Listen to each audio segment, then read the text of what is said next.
ஒருத்தரும் நீங்க 10 ரூபா செலவு பண்ண போறீங்க. உடம்பால, மனசால, புத்தியால கஷ்டப்பட போறீங்க. அப்ப இந்த இடத்துல நீங்க உட்கார்ந்து இருக்கிறதுக்கு உங்களுக்கு அவ்வளவு புண்ணியம். ஏன்? சுவாமியினுடைய கோயில் கட்டும் பொழுது இந்த கஷ்டத்தை நான் ஏத்துக்கிறேன் அப்படின்னு நீங்க உட்கார்ந்து இருக்கீங்க. அப்ப உங்களுடைய கஷ்டத்தை அந்த அம்மாள் ஏத்துப்பா. அவ்வளவுதான். நம்ம சுவாமியை நோக்கி ஒரு அடி எடுத்து வச்சோம்னு வச்சுக்கோங்களேன், சுவாமி நம்மளை நோக்கி 100 அடி எடுத்து வைக்கும். அந்த இடத்த சொல்றான். பாலாலயத்துக்கு உதாரணமா ஒரு கதை சொல்றாங்க. என்ன கதையா? நான் எப்போதுமே கதையோட தான் முடிப்பேன் இந்த பூஜை பண்ணாலும். என்ன கதை அப்படின்னா, ஒரு பெரிய மலை கிராமம்.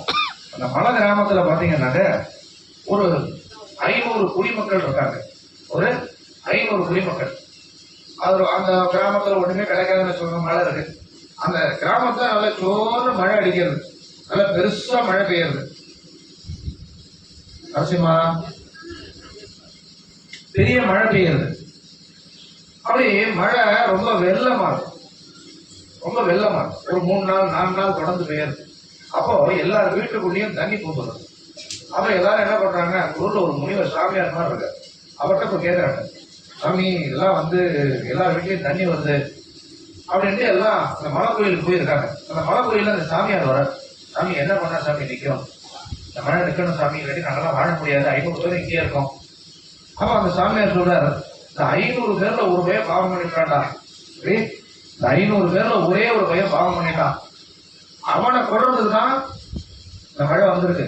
அதோ பாரு, அங்க ஒரு இழுப்ப மரம் இருக்கு. அந்த இழுப்ப மரத்துல இடி விழுந்தா மழை நின்று விடும். இந்த ஊர் நல்லா இருக்கும்.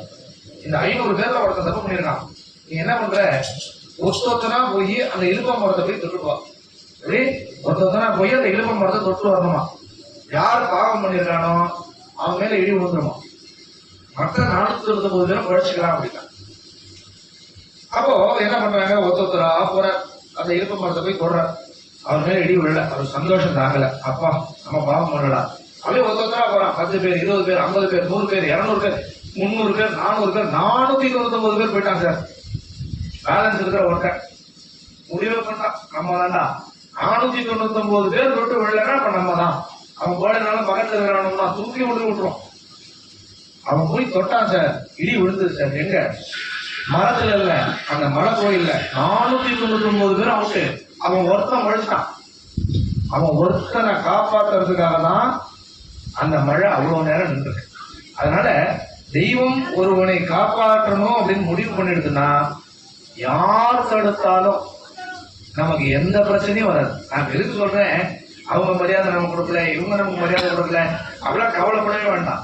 நீங்க யாருன்னு எல்லாரையும் விடையே உங்க மனைவியை விட இறைவனுக்கு நல்லா தெரியும். உங்க குழந்தைய விட இறைவனுக்கு நல்லா தெரியும்.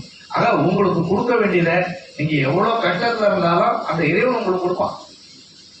இது எதுக்காக சொன்னா, நம்ம ஒத்துமையா இருந்து இந்த வேலையை முடிக்கணும். அதுக்காக தான் இந்த பாலாலயத்தை நம்ம பண்ணிருக்கோம். இந்த பாலாலயம் பண்ணும்போது என்னதான் நம்ம சில பூஜைகள்லாம் பண்ணா கூட அந்த சிலையை நம்ம கேட்கக்கூடாதான். அந்த கோயிலை இடிக்கிறதுக்கு சமானம். அதனாலதான் என்ன பண்ணுவாங்க, பாலாலயம் போது ஒரு பசு நிப்பாட்டி பூர்ணாவதி முடிச்சோடனே இந்த தர்ப்ப கயிறை பசுனுடைய கழுத்துல கட்டி அது லைட்டா ஆகும். அது மூலியமா என்ன ஆகும், அந்த சிலை லைட்டா ஆகும். அப்ப அந்த பசு அந்த கோயில் அடிச்ச மாதிரி ஆகும். அதுக்காக தான் இந்த மாதிரி எல்லாம் பண்றது. ஏன்னா நம்ம நல்ல காரணங்களுக்காக தான் அதை செய்யறோம். ஆனா அது கூட ஒரு பாவமா என்ன சாஸ்திரம் சொல்றது. அதனாலதான் கோமாதாவை கட்டி இது பண்றது.